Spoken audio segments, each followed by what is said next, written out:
4. The death-survival concept. The concept of a supermaterial phase of mortal personality was born of the unconscious and purely accidental association of the occurrences of everyday life, plus the ghost dream. The simultaneous dreaming about a departed chief by several members of his tribe seemed to constitute convincing evidence that the old chief had really returned in some form.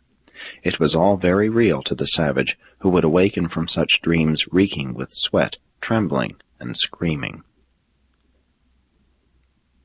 The dream origin of the belief in a future existence explains the tendency always to imagine unseen things in terms of things seen. And presently this new dream-ghost future life concept began effectively to antidote the death fear associated with the biologic instinct of self-preservation. Early man was also much concerned about his breath, especially in cold climates where it appeared as a cloud when exhaled. The breath of life was regarded as the one phenomenon which differentiated the living and the dead.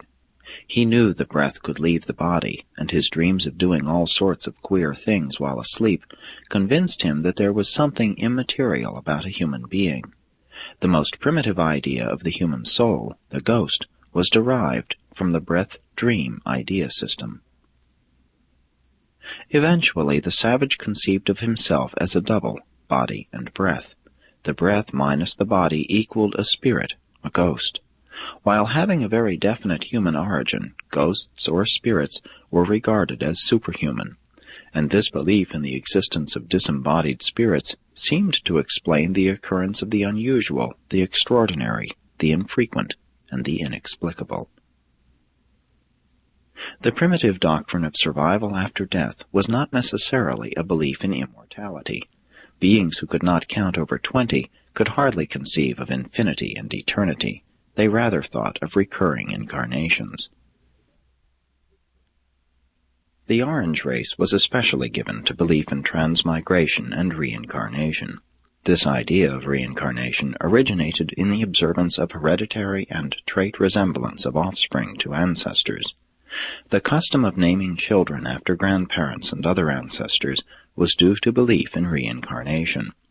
Some later-day races believed that man died from 3 to 7 times. This belief, residual from the teachings of Adam about the mansion worlds, and many other remnants of revealed religion, can be found among the otherwise absurd doctrines of 20th-century barbarians. Early man entertained no ideas of hell or future punishment. The savage looked upon the future life as just like this one, minus all ill luck. Later on, a separate destiny for good ghosts and bad ghosts, heaven and hell, was conceived.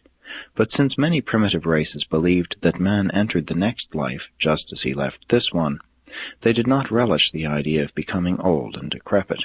The aged much preferred to be killed before becoming too infirm.